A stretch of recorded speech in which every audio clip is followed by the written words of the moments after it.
Welcome to 100 TV. రీసెంట్‌గా వార్సిగూడలో జరిగినటువంటి ఘటన తలుచుకుంటేనే ఒళ్ళు జలధరిస్తుంది. బికాజ్ తల్లి చనిపోయిన తర్వాత కూడా దాదాపుగా వారం రోజులు, 8 రోజులు పెట్టుకొని, అది కూడా అంత బాధని దిగమింగుకుంటూ, తల్లి శవాన్ని ముందు చూసుకుంటూ ఎలా మేనేజ్ చేశారో గానీ, ఆ తల్లులు చిన్న పిల్లలైనా కానీ, ఆ విషయం తలుచుకుంటేనే అసలు ఒకలాంటి మనకు తెలియని ఒక ఫీలింగ్. అలాంటిది ఆ ఇద్దరు పిల్లలు చేసిన పనికి ఏమనాలో కూడా మాటలు రాని సన్నివేశమే. అయితే దానికి సంబంధించి మనతో మాట్లాడడానికి బహుముఖ ప్రజ్ఞాశాలి స్పిరిచువల్ మెంటర్ కరణం గారు ఉన్నారు. అమ్మతో మాట్లాడదాం. నమస్తే అమ్మ. నమస్కారం. ఆ ఘటన ఏదైతే వార్సిగూడలో జరిగిందో నిజంగా కూడా చనిపోయిన తల్లి బాధ అనుకోవాలా, లేకపోతే వీళ్ళు చేసిన దానికి నిజంగా చేతులెత్తి దండం పెట్టాలి అర్థం కాదు. ఎందుకంటే అంత బాధని భరించడం గొప్ప విషయం. అసలు తల్లిని ముందు పెట్టుకొని పిల్లలు అంత బాధ తలుచుకుంటూ చూస్తూ 8 రోజులు పెట్టారంటే సందర్భం ఎంత క్రిటికలో కూడా మనం అర్థం చేసుకోవచ్చు. ఎందుకు 8 రోజులు పెట్టారు అనేది మెయిన్ పాయింట్. ఎందుకు 8 రోజులు పెట్టారు? ఇక్కడ 8 రోజుల 10 రోజుల అనేది వాళ్ళకి తెలియదండి. అక్కడ వాస్తవానికి జరిగింది ఏమిటి అంటే, దాదాపు ఒక 25 సంవత్సరాల క్రితము శ్రీలలిత అనే ఆవిడ రాజు అనేటువంటి ఒక ఉస్మానియా యూనివర్సిటీ దగ్గర చిన్న జాబ్ చేసుకుంటున్నటువంటి టెంపరీ జాబులు ఉంటాయి, అలాంటి జాబ్ చేసుకుంటున్న ఒక వ్యక్తి. వాళ్ళిద్దరూ పెళ్లి చేసుకోవడం జరిగింది. అయితే వాళ్ళకి సంతానంగా 2 ఆడపిల్లలు పుట్టారు. కరోనా టైం అప్పుడు 2021 అదే 2020-21 ఆ ప్రాంతాల్లో అభిప్రాయ భేదాలు వచ్చి భార్యాభర్తలు విడిపోవడం జరిగింది. అప్పుడు ఆమె తన పుట్టింటికి చేరుకుంది 2 ఆడపిల్లలతోటి. ఎదిగిన ఆడపిల్లలు యుక్త వయసులో ఉన్నారు, ఒంటరిగా ఎలా జీవిస్తుంది, అందుకని పుట్టింటికి చేరింది. ఆ పుట్టింట్లో వయోవృద్ధురాలైన తల్లి ఉంది. ఆవిడ దగ్గర ఉంటూ ఉండగా కొంతకాలానికి ఆ తల్లి కూడా అనారోగ్యంతో మరణించడము, ఆ తర్వాత ఈ లలితకి మానసికంగా డిప్రెషను వచ్చేసి, నన్ను ఈ లోకంలో పట్టించుకునేది అమ్మ ఒక్కతే, అమ్మ కూడా చనిపోయింది, ఇంకా తోబుట్టువులు బ్రదర్స్ 2 ఉన్నారు, తమ్ముళ్ళు, మరి వాళ్ళ ఆదరణ అది సరిగా లేకపోవడము, ఇవన్నీ తలుచుకొని కుమిలిపోతూ అనారోగ్యం పాలైంది. అటువంటి స్థితిలో ఆమె అనేక చోట్ల అద్దెలకి ఇల్లు చూసుకొని మారుతూ పిల్లల మీద ఆధారపడి బతకవలసిన దుస్థితి వచ్చేసింది ఆవిడకి. ఒక పిల్ల ఏదో మాల్లో సేల్స్ గర్ల్గా పనిచేస్తోందట, మరో పిల్ల ఏవో ఈవెంట్స్లో వీటిల్లో పార్టిసిపేట్ చేస్తుందట. అలా వాళ్ళు ఇద్దరూ కూడా సంపాదించి తీసుకువచ్చే డబ్బులతోటి ఏదో పొట్ట గడుపుకుంటున్నారు, 2 పూట్ల తింటూ బతికేస్తున్నారు. అద్దె సరిగ్గా ఇవ్వలేకపోతే అద్దె ఇంట్లోంచి ఖాళీ చేయించేస్తారు కదా, అలా అద్దెళ్ళు మారుకుంటూ అలా బతుకుతున్నారు. ఆ క్రమంలో వాళ్ళు గత సంవత్సరం నవంబరు ఆ ప్రాంతాల్లో ఈ వారసుగూడలో ఒక ఇంట్లో అద్దెకి ప్రవేశించారు. అప్పటికే ఆవిడ సిక్గా ఉంది లలిత. సరే, 2 కూతుర్లు, వాళ్ళతో పాటు ఓ 2 కుక్కలు, వాటిని తీసుకొని వాళ్ళ ఇంట్లోకి వచ్చి ఆ ఇంటి ఓనర్కి 1 నెల అద్దె డబ్బులు ఇచ్చి, మిగతా 2 నెలలు అడ్వాన్స్ అడుగుతారు కదా, మిగతా డబ్బులు వచ్చే నెల అద్దెతో పాటు ఇస్తామండి అని చెప్పి ఆ ఇంట్లో ప్రవేశించడం జరిగిందట. ఆ ఇంటి ఓనర్ గారు చెప్తున్నారు ఆవిడ. ఆ రకంగా ఆ ఇంట్లో అద్దెకి వచ్చిన తర్వాత ఈ పిల్లలిద్దరూ చుట్టుపక్కల ఎవరితో ఏమీ మాట్లాడకుండా తలంచుకొని వాళ్ళ పనులకు వెళ్ళడం, మళ్ళీ తలంచుకొని ఇంటికి వచ్చేయడం. ఇంటికి వచ్చేసాక మళ్ళీ తలుపులు మూసుకొని మళ్ళీ తలుపులు తీయరు. హరిహర బ్రహ్మాదులు వచ్చినా మళ్ళీ ఒకసారి ఇంట్లోకి వచ్చేసాక వాళ్ళు తలుపు తీయరు. ఎప్పుడైనా ప్రాణావసరం వస్తే వాళ్ళ అమ్మని హాస్పిటల్ తీసుకెళ్ళడానికి తలుపు తీస్తారు, అంతవరకే. ఆ కుక్కల్ని కూడా కనీసము ఎవరైనా కుక్కల్ని పెంచుకునే వాళ్ళు వాటికి వాష్రూమ్ కోసమైనా పొద్దున ఒకసారి సాయంత్రం ఒకసారి బయటికి తీసుకెళ్తారు కదా, అది కూడా లేదట. కుక్కల్ని కూడా ఇంట్లోనే పెట్టుకొని, ఆ రోగిష్టి తల్లిని పెట్టుకొని ఆ ఇంట్లోనే తలుపులు వేసుకొని ఉంటారట వాళ్ళు. ఇక్కడ మనకి సుస్పష్టంగా అర్థమవుతున్న పాయింట్ ఏమిటి అంటే, that 2 young girls also mentally disturbed కండిషన్లో ఉన్నారు అనే అంశం అవుతోంది.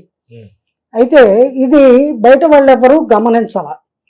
చుట్టుపక్కల ఉన్న వాళ్ళకి వాళ్ళు ఏదో మంచి పిల్లలు తలంచుకు వెళ్తున్నారు, పనికెడుతున్నారు, వచ్చేస్తున్నారు, ఇంతే. ఎవరితో మాట్లాడరు. అదొక్కటే వాళ్ళు చెప్తున్నది. చుట్టుపక్కల వాళ్ళు ఎవరితో కలవరు, ఎవరితో మాట్లాడరు. వాళ్ళ పని వాళ్ళు చూసుకుంటారు. ఈ ఇంటి ఓనర్ కూడా ఇల్లు అద్దెకి ఇచ్చిందే కానీ ఫోనుల్లో మాట్లాడుతుందిట, నా అద్దె అడ్వాన్స్ బ్యాక్కి ఎప్పుడు ఇస్తారు, అద్దె ఎప్పుడు ఇస్తారు అని. ఎప్పుడైతే చుట్టుపక్కల వాళ్ళు చాలా విచిత్రంగా ఉంది వీళ్ళ చేష్టలు అని కంప్లైంట్ లాగా చెప్పారో, ఆ ఇంటి ఓనరు వాళ్ళని ఖాళీ చేసేయమని చెప్పిందట. డబ్బులు ఇవ్వకపోతే ఖాళీ చేసేయమంటారు కదా, డౌట్ వచ్చి ఖాళీ చేసేయమంటే, లేదండి మీ డబ్బులు ఇస్తాము, కొంచెము మాకు వ్యవధి కావాలి అంటే, మీ డబ్బు వద్దు ఏమొద్దు తర్వాత చూద్దాం, ముందు మీరు ఖాళీ చేసేయండి అందట ఆవిడ. అంటే సరే సంక్రాంతికి ఖాళీ చేస్తాం అన్నారట. ముందు డిసెంబర్ నెలాఖరికి అన్నారట, తర్వాత సంక్రాంతికి అన్నారట, తర్వాత జనవరి 26కి అంతా ఖాళీ చేస్తాం అన్నారట. ఇవన్నీ ఫోన్ చేస్తే ఫోన్ కూడా తీయరట, మెసేజ్ పెడతారట ఆవిడకి. సో ఆమె ఇంకా ఈ రకంగా వీళ్ళ ప్రవర్తన ఉంటే భరించలేక ఏం చేయాలో దిక్కుతోచక వాళ్ళు చెప్పిన టైం దాకా వెయిట్ చేసి పోలీస్ కంప్లైంట్ ఇచ్చిందట. ఇస్తే పోలీసులకి వాళ్ళు సమాధానం చెప్పారట. ఏమని, అయ్యా మేము ఈ జనవరి నెలాఖరికి ఖాళీ చేసేస్తాము, వారికి ఇవ్వవలసిన డబ్బులు ఇచ్చే పెడతాము అని చెప్తే పోలీసులు ఆవిడకి నచ్చజెప్పి వాళ్ళ దారి వాళ్ళు వెళ్ళడం ఇలాంటిది ఏదో జరిగింది. ఆ తర్వాత వాళ్ళు లోపలికి వెళ్ళి తలుపేసుకొని తలుపులు తీయట్లా. మెల్లగా ఆ ఇంట్లో నుంచి భయంకరమైన దుర్వాసన వస్తుందట. ఈ ఇంటి ఓనరు 26కి కూడా ఖాళీ చేయకపోయేసరికి వచ్చి తలుపులు కొట్టి, తలుపులు తీయండి అంటే తలుపు తీయకుండానే లోపల నుంచి సమాధానం చెప్పారట. మేము 1-2 రోజుల్లో ఖాళీ చేస్తాము, చేసే ముందు మీకు చెబుతాము, మీకు డబ్బు ఇచ్చే పెడతాము, ఇలా సమాధానాలు చెప్తున్నారు. తలుపులు తీయట్లా, బయటికి రావట్లా. ఇంట్లోంచి భయంకరమైన దుర్వాసన వస్తోంది. ఈవిడేమనుకుందిట, ఆ కుక్కల్ని కూడా బయట తిప్పరు అని చుట్టుపక్కల కూడా చెప్తున్నారు కదా, ఆ కుక్కలు షిట్ వెళ్తాయి కదా, లేదా వాటి యొక్క వన్నులు టూలు వీటి తాలూకు దుర్వాసన అయ్యి ఉండొచ్చు, లేదా కుక్క ఏమన్నా చనిపోయిందేమో. వాళ్ళు అతి ప్రేమగా పెంచుకొని ఆ కుక్కకి పూజలు చేస్తారట, కాలభైరవ పూజలు. వాళ్ళు సాక్షాత్తు కాలభైరవుడు ఈశ్వరుడు ఎల్లకాలము సర్వ దేవతామూర్తిగా ఉండి రక్షిస్తాడు అనే భావనతో వాళ్ళు ఆ కుక్కల్ని పెంచుకుంటున్నారట. అదే విధానంలో వాళ్ళు పూజలు చేస్తూ పెద్ద పెద్ద శబ్దాలు, మ్యూజిక్లు, సౌండ్లు పెట్టుకొని ఆ సౌండ్ల మధ్యలోనే ఎవరైనా తలుపు కొడితే సమాధానం ఇష్టమైతే చెప్పడం, అది ఇంటి ఓనర్కే. ఇలా చేస్తే ఆమెలో రాను ఒక రకమైన భయము అలుముకొని, ఏమిటి వీళ్ళ చేష్టలు చాలా చిత్రాతి చిత్రంగా ఉన్నాయి, వీళ్ళు ఎవరితో కలిసి మాట్లాడట్లేదు, బయటికి కూడా రావట్లేదు, పనుల కోసం వెళ్ళేవాళ్ళు గత వారం రోజులుగా బయటకు కూడా రావట్లేదు, ఏం జరుగుంటుంది, లోపల నుంచి భయంకరమైన దుర్వాసన వస్తుంది అని ఇంకా తాళలేక అమ్మాయి పోలీస్ కంప్లైంట్ ఇస్తాను, మర్యాదగా మీరు బయటికి రాకపోతే అది ఇది అని గట్టిగా ఆ చుట్టుపక్కల అందరినీ పిలిచి తలుపులు బాది అంటే, అప్పుడు 22వ తారీఖు రాత్రి వారి తల్లిగారైన లలితమ్మ చనిపోతే 9 రోజుల అనంతరము వాళ్ళల్లో ఒకళ్ళో ఇద్దరో మరి బయటకు వచ్చి బయట బళ్ళి తాళం వేసుకొని పోలీస్ స్టేషన్కి వెళ్ళి అక్కడ ఒక రిటర్న్ కంప్లైంట్ ఇచ్చారట. మా అమ్మగారు చనిపోయారు అని, శవాన్ని ఇంట్లోనే ఉంది, మీరు మా దగ్గర డబ్బు లేదు అంచేత మీరు వచ్చి చేయవలసిన కార్యక్రమాలు చూడండి అని రిక్వెస్టింగ్గా ఒక కంప్లైంట్ ఇచ్చారట. ఆ కంప్లైంట్ మీద పోలీసులు అక్కడికి రావడము, ఆ దుర్వాసనతో ఉన్న ఇంటి తలుపులు తీసి ఆ లలితమ్మ శవాన్ని మా పోస్ట్ మార్టంకి తీసుకువెళ్ళడము. ఆ పోస్ట్ మార్టం రిపోర్ట్లో ఆవిడ హార్ట్ అటాక్ వచ్చి చనిపోయింది అని నిర్ధారణ అయ్యింది అని వార్తల్లో చెప్తున్నారు, పోలీసుల ద్వారా తెలిసింది అని. అయితే ఈ పిల్లలిద్దరూ, మీ తల్లి మరణించినా మీరు 9 రోజులు 8 రోజులు తలుపులు తీయకుండా ఎందుకు అలా లోపల ఉన్నారు, ఏమిటి సంగతి అంటే వంతన లేని రకరకాల మాటలు మాట్లాడుతున్నారట. అందులో చిన్నపిల్ల మరి ర్యాష్గా, మాకిద్దరు మేనమామలు ఉన్నారు, అందులో మా పెద్ద మేనమామ ఆయన జాదుగాడు, ఆయనకి చేతబడులు మంత్రాలు ఇవి యంత్రాలు తంత్రాలు అన్నీ వచ్చు. ఆయన ఒక బ్యాంకులో చిన్న ఉద్యోగం చేస్తాడు. సైడ్ బిజినెస్ ఇది మెయిన్గా ఆయన మా అమ్మ మీద ప్రయోగించాడు. అందుకే మా అమ్మ చచ్చిపోయింది. అలాగే ఇంతకుముందు మా చిన్న మేనమామని కూడా చచ్చిపోవడానికి ఆయనే కారణం. ఆయన మీద కూడా ఈ మంత్ర ప్రయోగం చేతబడి చేశాడు. ఇలా ఆయన మీద వీళ్ళు కాసేపు మా అమ్మ చనిపోయింది, ఆ కాలభైరవుడు తిరిగి మళ్ళీ ప్రాణం పోస్తాడేమో అనే ఆశతో మేము పూజలు చేశాము ఇన్ని రోజులు, అందుకని మేము తలుపులు తీయలేదు అని కాసేపు మా అమ్మ పోయిన దుఃఖంలో మా దగ్గర చేతిలో చిల్లి గవ్వలేదు. ఏం చెయ్యాలి, ఇంకా మా బతుకు ఎలా గడపాలి, ఈ శవాన్ని ఏం చెయ్యాలి అని దిక్కుతోచక దుఃఖిస్తూ అలాగే ఉండిపోయాము. మా బ్రెయిన్ ఆబ్సెంట్ అయిపోయింది అని కాసేపు ఇలాగా విధాలుగా రకరకాలుగా పోలీసులతోటి లేదా చుట్టుపక్కల వాళ్ళు లేదా ఈ మీడియా వాళ్ళు ఎవరు వెళ్ళి ప్రశ్నిస్తే వాళ్ళతోటి నేను చూశానండి. న్యూస్లో ఒక మీడియా వాళ్ళని కూడా తిడుతున్నారు ఈ పిల్లలు. కంప్లైంట్ ఏం రాశారు అంటే, మీ వల్లే మా అమ్మ చచ్చిపోయింది అని పోలీస్ కంప్లైంట్లో రాశాను, అదే ఇప్పుడు అక్కడ ఇవ్వడానికి వెళుతున్నా అని అంటోంది ఆ అమ్మాయి. అంటే they are mentally disturbed condition, they are not in good mental condition. That is very clear. Number 1.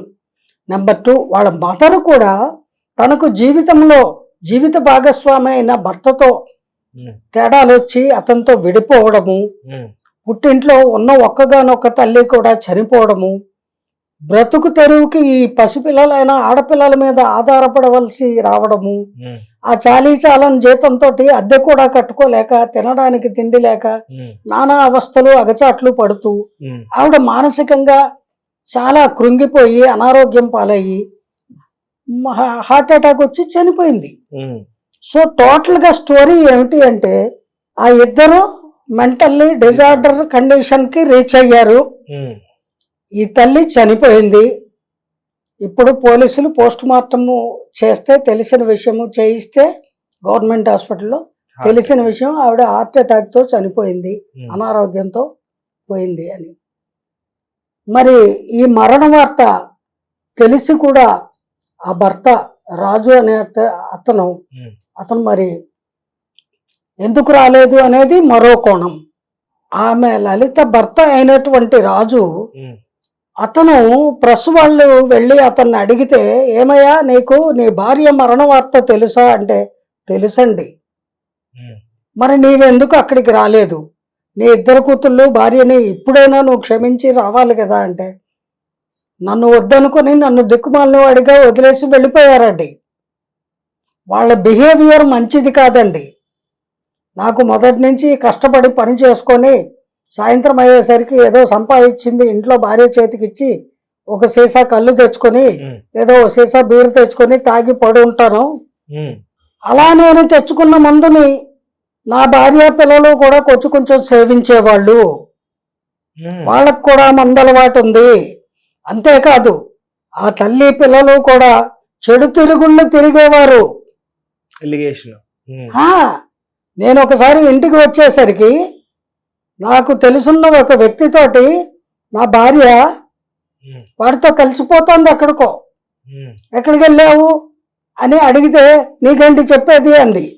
పిల్లల్ని అడిగితే నువ్వు నోరు మూసుకో అన్నారు. ఇదండి పరిస్థితి. అటువంటి భార్యతోటి బిడ్డలతోటి నేను ఎలా కలిసి జీవించగలను, అందుకని విడిపోయాను. నేను నా బతుకు నేను బతుక్కుంటున్నా. వాళ్ళు నన్ను నాతో జీవితంలో కలిసి జీవించే హక్కును కోల్పోయారు. వాళ్ళు ఉన్నా చచ్చినా నాకు సంబంధం లేదండి. నేను వాళ్ళు తిరిగి నా దగ్గరికి వచ్చినా పోషించే స్థితిలో లేనండి. ఇలా చెప్తున్నాడు ఆ రాజు అనే అతను. మరి ఇటువంటి స్థితిలో ఉన్నటువంటి ఆ పిల్లల్ని ఇప్పుడు దైవంలాగా ఆదుకోవలసినది ఎవరు? Women and child welfare department వాళ్ళు, పోలీసు వారు ఈ ఆడపిల్లలిద్దరిని అక్కడికి పంపించాలి. వాళ్ళు వీళ్ళ యొక్క మానసిక స్థితి మెరుగుపడేదాకా వైద్యం చేయిస్తారు. తర్వాత వాళ్ళు కొద్దో గొప్ప చదువుకున్నారు, 10th ఇంటర్ ఏదో చదువుంటారు. వాళ్ళ బ్రతుకు వాళ్ళు బతుక్కోవడానికి వాళ్ళకి ఏదో బ్రతుకు జీవనాధారం. తెరువు ఉమ్. జీవనాధారం ఏర్పాటు చేస్తారు. అంతేగాని ఈ తాగుబోతు తండ్రి దగ్గరికి వెళ్ళినా వాళ్ళ జీవితాలు బాగుపడవు. ఎలా గుడ్ ఒపీనియన్ లేదు కదా. తర్వాత ఇంకొక క్రైమ్ కూడా వాళ్ళు చేయడానికి సిద్ధపడ్డారు. ఏమిటో తెలుసా అండి? ఉమ్. తల్లి చనిపోయింది, ఇంకెవ్వరూ లేరు, మనం కూడా బతికి ఏం చేస్తామని ఉమ్. వాళ్ళకు వాళ్ళు ఒక ఉత్తరం రాసేసి సూసైడ్ లెటరు, సూసైడ్కి కూడా ట్రై చేశారు. కానీ వాళ్ళ ప్రయత్నం ఫలించలేదు, చావలేకపోయారు. చద్దామనుకొని ప్రయత్నించారు, ఇద్దరి మెడల మీద ఘాట్లున్నాయి, ఉమ్. కానీ మృత్యువు వాళ్ళని ఉమ్. దరి చేర్చుకోలేదు, దయతో వదిలేసింది. ఉమ్. ఎందుకంటే వాళ్ళకి ఇంకా భూమి మీద ఆయుష్ నూకలు ఉంది. ఉంది కాబట్టి. ఇటువంటి మానసిక దౌర్బల్యంతో బాధపడుతున్న ఆ పిల్లలిద్దరిని ఉమ్. మన ప్రభుత్వమే ఆదుకో. హక్కును చేర్చుకొని women and child welfare department వాళ్ళకి వీళ్ళని ఒప్పచెప్తే ఉమ్. వాళ్ళ మానసిక దౌర్బల్య స్థితి నుంచి వాళ్ళని బయటపడేసి వాళ్ళు కూడా చక్కగా భగవంతుడిచ్చిన బతుకుని బతికే ఏర్పాటు, సహాయ సహకారాలు అందిస్తారు. వాళ్ళకు వచ్చిన కష్టము నష్టము ఏమీ లేదు. ఎప్పటికైనా వాళ్ళు వాస్తవాలని వాస్తవంగా పోలీసులకి చెబితే వాళ్ళు ఇటువంటి సహాయ సహకారాలని అందించే ఆస్కారము ఉంది అని నా అభిప్రాయం అండి. ఏమైనప్పటికీ సమాజంలో ముఖ్యంగా భాగ్యనగరంలో తరచుగా అనేక ఉమ్. అఘాయిత్యాలు, దుర్మార్గాలు, ఆత్మహత్యలు, రేపులు, మరణాలు, ఉమ్. ఇవన్నీ దోపిడీలు, ఇలాంటివి అనేకం జరగడానికి ఉమ్. ముఖ్యమైన కారణాలు 3 నేను మొదటి నుంచి చెప్తున్నవి. ఒకటి, సరిగ్గా ఎడ్యుకేషన్ లేకపోవడము. ఉమ్. రెండవది పేదరికము. ఉమ్. మూడవది ఉన్నంతలో దుర్వ్యసనాలు, ఉమ్. ఆ దుర్వ్యసనాలకి సహకరిస్తున్న పరిసరాలు, మనుషులు. వీటి వల్ల సమాజంలో చాలామంది వాళ్ళ జీవితాలని సర్వనాశనం చేసుకుంటున్నారు. దయచేసి అటువంటి వారిని కాపాడవలసిన బాధ్యత ఎంతైనా ప్రభుత్వానికి ఉంది. కానీ అలాంటి పనులకి పాల్పడకుండా ప్రభుత్వం పెట్టిన ఎన్నో పథకాలు ఉన్నాయి, ఎన్నో ఆసరా వసతి గృహాలు ఉన్నాయి, ఉమ్. వాటిలో వీళ్ళు వినియోగించుకొని వారి సేవల్ని ఉమ్. చక్కగా వాళ్ళ జీవితాన్ని జీవించవచ్చు. ఇలా అర్ధాంతరంగా డిప్రెషన్కి లోనవ్వడము, ఆత్మహత్యలకు పాల్పడము, ఉమ్. ఇటువంటివి, లేదా బ్యాడ్ హ్యాబిట్స్కి లోనవ్వడము, ఉమ్. లేదా రాంగ్ రూట్లో ట్రావెల్ చేసి లైఫ్ని స్పాయిల్ చేసుకోవడము చేయవలసిన అవసరము, అగత్యము ఎంత మాత్రమూ లేదు. ఈనాటి యువత చాలా తొందరపాటుతనము, దురుసుతనంతో అనేక ప్రలోభాలకి లోనవుతున్నారు. అందులో ఈ అక్క చెల్లెళ్ళు కూడా ఒకరు అని మనం నిస్సందేహంగా అనుకోవచ్చు. వీళ్ళకి ఇప్పుడు తప్పనిసరిగా వాస్తవాలు గనక వీళ్ళు పోలీసులకి చెప్తే వాళ్ళకి రక్షణ కల్పించే ఆస్కారము ఉంది. అంచేత బెంగపడక్కర్లేదు. ఇటువంటివి రిపీటెడ్గా జరగకూడదు సమాజంలో అని ప్రతి ఒక్కరం కోరుకుందాము. రైట్. థ్యాంక్ యూ మా. జై గురుదేవ. Thank you so much. Bye.